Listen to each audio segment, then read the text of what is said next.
학생부 종합전형 응시 기회는 사라집니다. 오늘은 제가 이렇게 기사를 이렇게 검색하다가 입시와 관련된 뉴스를 하나 봤는데 이게 조금 일단 제가 제목부터 알려드릴게요. 제목이 뭐냐면 따옴표하고 차라리 검정고시 따옴표 닫고 자퇴 고교생 3년 연속 증가, 이게 제목이에요. 그래서 저 처음에 딱 이거 보고서 다시 고교생들이 이제 자퇴를 해서 그냥 검정고시를 하는 친구들이 많구나, 그냥 사실 그냥 팩트를 전달하는 정도인 줄 알았거든요. 근데 일단 기사를 한번 같이 좀 볼게요.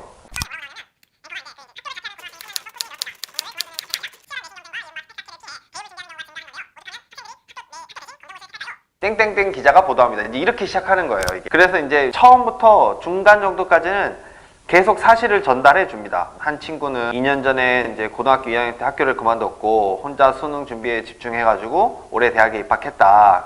그래서 그 친구가 이제 인터뷰 한 게 나와요. 이상적으로는 원하는 대학을 가기 너무 힘들겠다. 학교 다니면서 정시만 준비하는 게 너무 힘들더라고요. 특별 활동도 해야 되고 동아리도 해야 되고, 강씨처럼 자퇴하는 고교생이 최근 꾸준히 증가하고 있습니다. 이제 이렇게 쭉쭉쭉쭉 가요. 이제 사교육 업체에서 한 명이 이제 인터뷰를 해요. 학교에 남아있을 이유가 점점 없어지는 겁니다. 이렇게 얘기를 했어요. 자퇴 뒤에 수능을 응시한 친구가 또 음성 변조로 그 인터뷰를 해요. 음성 변조를 좀 따라하자면, 주변에 애매한 성적의 친구들이라든지 그 친구들을 너무 학교에서 배제해버리는 그런 것들을 보면서 불합리를 많이 느껴가지고 이렇게 이제 인터뷰를 했어요. 그래서 자퇴하면 학생부 종합전형 응시 기회는 사라집니다. 여기서부터 내가 지금 솔직히 좀 빡쳤어, 진짜. 아니, 제대로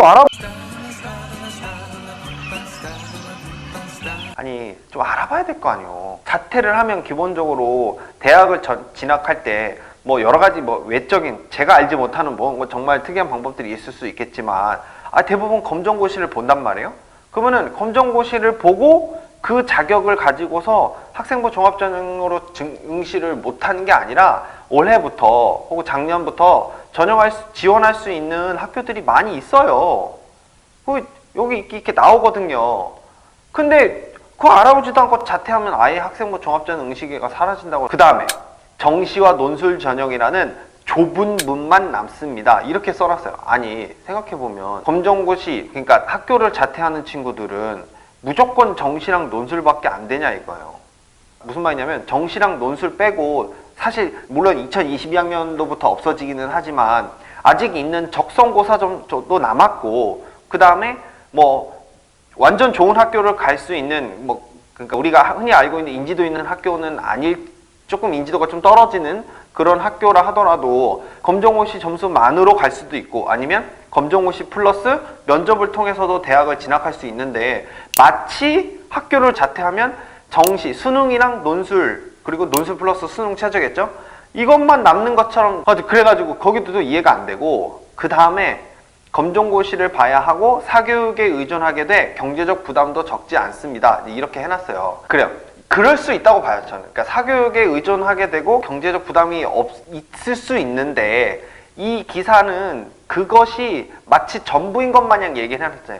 중요한 건 뭐냐면 이 친구가 학교를 왜 그만두게 됐는지, 그리고 학교를 그만둠으로 인해서 본인이 선택한 그 방식이 무조건 나쁜지 아닌지에 대한 판단을 본인 스스로 주관적인 판단으로 이 기사를 썼다는 게 저의 이 속상함을 불러일으킨 겁니다. 그리고 마지막에 진짜 마지막이 가관이에요.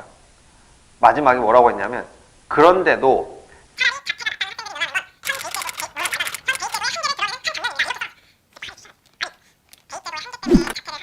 자퇴를 해서 대학을 가는 것이 본인한테 더 전략적으로 낫다고 판단했기 때문이지, 그게 대입제도의 한계 때문이냐고요. 만약에 대입제도의 한계 때문이라면 고등학교에 다니는 공부 잘하는 아이든 공부를 못하는 아이든 그 여부에 상관없이 다 그만두고 다 검정고시를 봐야죠. 그게 아니잖아요. 근데 마치 자퇴를 하는 학생이 늘어나는 게 모두가 대입제도의 한계인 것처럼 문장을 마지막으로 써놨으니 내가 이거 진짜 너무 속상해요. 제가 왜 속상한 이유가 이거예요. 사실관계 플러스 의견이 기사의 대부분일 수밖에 없다는 건 이해가 되지만, 한편으로는 그러면 의견을 쓸 때 좀 양쪽의 측면의 이야기를 균형 있게 얘기를 해줘야 될 거 아니에요. 너무 본인 생각만 이렇게 써놨으니까 아쉬운 거죠. 여러분들이 이제 그렇구나가 아니라 뭐가 사실관계에서 중요한지, 그리고 사실관계를 바탕으로 해서 어떤 생각을 할 때 그 생각은 무엇을 기준으로 하는 것인지, 이런 것들이 좀 중요하지 않을까 싶습니다. 검정구 씨를 마치 좀 슈렉이 마냥 이렇게 해놓은 것 같은 느낌, 그리고 자퇴를 막 그런 느낌으로 해놓은 것 같아서 좀 아쉬운 기사였습니다. 이만.